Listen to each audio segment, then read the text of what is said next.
नमस्कार। आज हम भारत की आजादी की कहानी के दो बिल्कुल अलग लेकिन साथ साथ चलने वाले रास्तों को समझने की कोशिश करेंगे।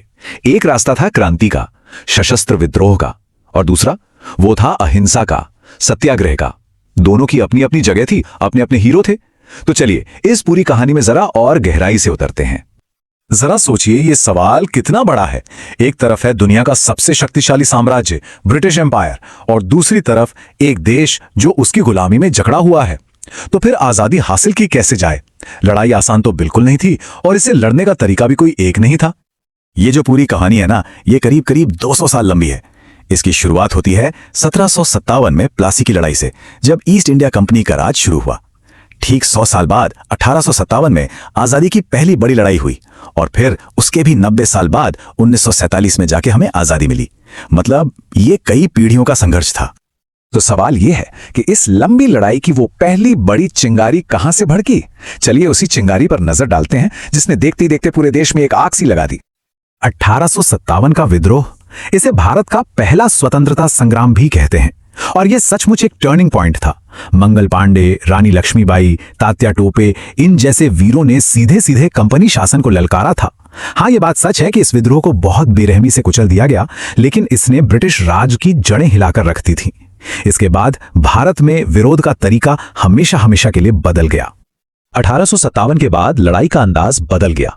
अब अलग अलग बिखरे हुए विद्रोह नहीं हो रहे थे, बल्कि उनकी जगह ले रहे थे संगठित राजनीतिक आंदोलन। और इसी कड़ी में 1885 में भारतीय राष्ट्रीय कांग्रेस की स्थापना हुई, जिसका मकसद था भारतीयों के अधिकारों के लिए एक आवाज, एक प्लेटफॉर्म तैयार करना। लेकिन हर कोई इन संवैधानिक तरीकों से खुश नहीं था। 20वीं सदी की शुरुआत होते होते एक नया रास्ता सामने आया, क्रांति का रास्ता। ये वो लोग थे जिनका मानना था कि आजादी कोई तोहफा नहीं है जो मांगा जाए, आजादी तो छीननी पड़ती है। क्रांतिकारियों के तरीके बिल्कुल सीधे और बेखौफ थे। उन्होंने बंगाल में अनुशीलन समिति और युगांतर जैसी सीक्रेट सोसाइटीज बनाई। काकोरी में सरकारी खजाना ले जा रही ट्रेन लूट ली। असेंबली में बम फेंका, सिर्फ अपनी आवाज सुनाने के लिए। यहां तक कि अमेरिका में गदर पार्टी बनाकर विदेशों से भी संघर्ष को जिंदा रखा। उनकी सोच में राष्ट्रवाद और समाजवाद का एक जबरदस्त मेल था। और ये नारा इंकलाब जिंदाबाद, जिसे भगत सिंह ने अमर कर दिया, ये सिर्फ राजनीतिक आजादी का नारा नहीं था।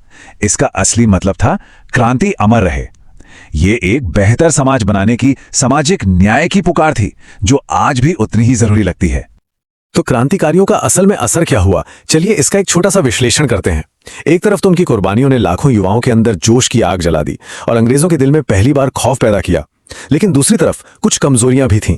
उनका आंदोलन ज्यादातर शहरों तक ही सिमटा रहा। उन्हें आम जनता का वो समर्थन नहीं मिल पाया जिसकी जरूरत थी, और अंग्रेजों ने भी उनके नेटवर्क को तोड़ने में कोई कसर नहीं छोड़ी। अच्छा, आप बात करते हैं स्वतंत्रता संग्राम के दूसरे और शायद दुनिया भर में सबसे ज्यादा जाने जाने वाले रास्ते की। यह था महात्मा गांधी का रास्ता, अहिंसा का रास्ता, जिसने करोड़ों आम हिंदुस्तानियों को इस लड़ाई का सिपाही बना दिया। गांधी जी का सबसे बड़ा हथियार था सत्याग्रह, मतलब सत्य के लिए आग्रह। यह सिर्फ कोई पॉलिटिकल टैक्टिक नहीं थी, बल्कि ये एक नैतिक और आध्यात्मिक लड़ाई थी। इसका मूल विचार था कि बिना हिंसा के अपनी सच्चाई और आत्मबल के दम पर दुश्मन के दिल को भी बदला जा सकता है। यहां पर दोनों रास्तों का फर्क कितना साफ है ना। क्रांतिकारियों का मकसद था सशस्त्र क्रांति, मतलब हथियार उठाकर पूरी आजादी हासिल करना। वहीं गांधीवादी रास्ते का लक्ष्य था पूर्ण स्वराज, लेकिन अहिंसक जन आंदोलनों के जरिए। एक और बड़ा फर्क था लोगों की भागीदारी का। क्रांतिकारियों के साथ ज्यादातर युवा और पढ़े लिखे लोग थे, जबकि गांधी जी ने क्या किया? उन्होंने आम जनता को, किसानों को, मजदूरों को, महिलाओं को, सबको इस आंदोलन से जोड़ दिया। गांधी जी ने 3 बहुत बड़े जन आंदोलन चलाए। 1920 का असहयोग आंदोलन, फिर 1930 का सविनय अवज्ञा आंदोलन, जिसे हम दांडी मार्च या नमक सत्याग्रह के नाम से जानते हैं, और आखिर में 1942 का भारत छोड़ो आंदोलन। इन आंदोलनों ने पूरे देश को एक सूत्र में पिरो दिया और ब्रिटिश हुकूमत को यह साफ साफ बता दिया कि अब हिंदुस्तान पर राज करना नामुमकिन है। तो जैसे जैसे वक्त आगे बढ़ा, क्रांतिकारी गतिविधियों और अहिंसक जन आंदोलनों दोनों का मिला जुला दबाव ब्रिटिश सरकार पर बढ़ने लगा, और अब हम इस कहानी के आखिरी पड़ाव पर पहुंच रहे हैं। 1940 का दशक। इस दशक में घटनाएं बहुत तेजी से घटी। एक तरफ मुस्लिम लीग ने एक अलग देश पाकिस्तान की मांग रख दी, तो दूसरी तरफ भारत छोड़ो आंदोलन ने अंग्रेजों पर देश छोड़ने के लिए जबरदस्त दबाव बनाया। क्रिप्स मिशन और कैबिनेट मिशन के जरिए बातचीत की कोशिशें भी हुई, और आखिरकार ब्रिटिश संसद को भारतीय स्वतंत्रता अधिनियम पास करना ही पड़ा। और फिर वो दिन आया जिसका 2 सदियों से इंतजार था। 15 अगस्त 1947 भारत आजाद हुआ।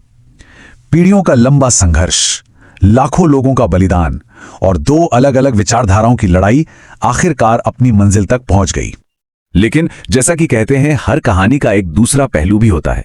आजादी का जश्न तो था, पर उस जश्न के साथ एक बहुत बड़ी, बहुत गहरी त्रासदी भी जुड़ी थी।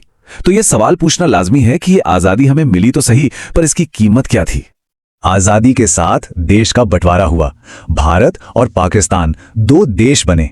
इस विभाजन ने इतिहास की सबसे बड़ी त्रासदियों में से एक को जन्म दिया। लाखों लोग मारे गए, करोड़ों लोग अपने ही घरों से बेघर हो गए।